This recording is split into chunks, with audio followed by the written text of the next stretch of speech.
جوڑا بنا کر نماز پڑھنا کیسا ہے، جوڑا باندھ کر نماز پڑھ سکتے ہیں یا نہیں پڑھ سکتے ہیں، یا کون سا جوڑا باندھ کر نماز پڑھ سکتے ہیں۔ ایک جگہ پیارے آقا صلی اللہ علیہ وسلم نے فرمایا قیامت کے قریب لوگ اپنے بالوں کو اس طرح سے بنائیں گے، اس طرح سے اونچا کریں گے جس طرح سے اونٹوں کی کوہان کی طرح اونچا کریں گے۔ تو یہاں سے جو مراد ہے وہ لوگ ہیں کہ جو اپنے بالوں کا جوڑا بنا کر، جو عورتیں سر کے بالکل بیچ میں باندھتی ہیں، بالکل بیچوں بیچ میں ان کا جوڑا ہوتا ہے، تو یہ بات ان کے لیے بہتر نہیں ہے، درست نہیں ہے۔ اس کے سوا جتنی بھی طریقے جوڑے کے ہیں، یعنی کہ بہت ساری لڑکیاں خواتین پف ٹائپ کا بنا لیتی ہیں، پیچھے سے تھوڑا سا بالوں کو اٹھا لیتی ہیں، یا وہ بالوں کا جوڑا بنا کے یہاں پہ پیچھے سائڈ میں جو جوڑا بنا کے رکھا جاتا ہے، اس سے کوئی پرابلم نہیں ہے، آپ کی نماز جائز ہو جائے گی۔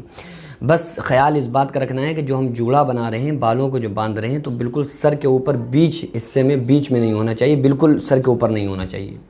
بلکہ اگر وہ ہمارا سائیڈ میں جوڑا ہے یا نیچے ہے یا گردن کے اوپر ہے، گردن کے پاس ہے، تو پھر کوئی پرابلم نہیں، اس سے ہماری نماز درست ہو جائے گی، بلا کراہت جائز ہے۔ بہرحال یہ ہے کہ ہمیں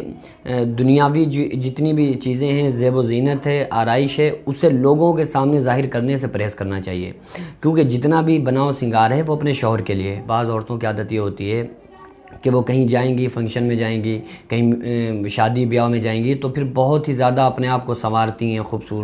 خوبصورت بنائیں گی، لپسٹک، پاؤڈر، کریم 2 گھنٹے اپنے سنگار میں، بناؤ سنگار میں لگا دیتی ہیں، اور شوہر کے سامنے وہ بالکل ایک دم یوں سمجھ لیں کہ چڑیل بن کے رہتی ہیں۔ تو ایسا نہیں کرنا چاہیے، اس سے پرہیز کرنا چاہیے، کیونکہ جو بناؤ سنگار جو ہے وہ شوہر کے لیے ہے، تو ہمیں شوہر کے سامنے بھی اچھی طرح سے رہنا چاہیے، اور اگر کہیں جا رہے ہیں تو بھی اچھی طرح سے جائیں۔ بہرحال یہ ہے کہ پھر اس بات کا خیال رکھیں کہ نامحرم کی نگاہ ہمارے اوپر نہ پڑے، اور نہ ہماری نگاہ کسی نامحرم کے اوپر پڑے۔ باقی اسلام نے آپ کو سنگار کی، بناؤ کی اجازت دی ہے، جیسے چاہیں کریں، بشرطے کہ آپ اپنے آپ کو محفوظ فرما لیں آدمیوں سے، نامحرم سے۔ اب بہت ساری عورتیں تو بھائی یہی سوچ رہی ہوں گی کہ بھائی اب اگر ہمیں مرد ہی نہیں دیکھیں گے تو پھر بیکار ہے، تو پھر بناؤ سنگار کیسا؟ تو مسئلہ یہ ہے کہ جو بھی سنگار آپ کریں تو وہ اپنے شوہر کے لیے کریں، باقی دوسروں کے لیے، نامحرم کے لیے سنگار کرنا جائز نہیں ہے۔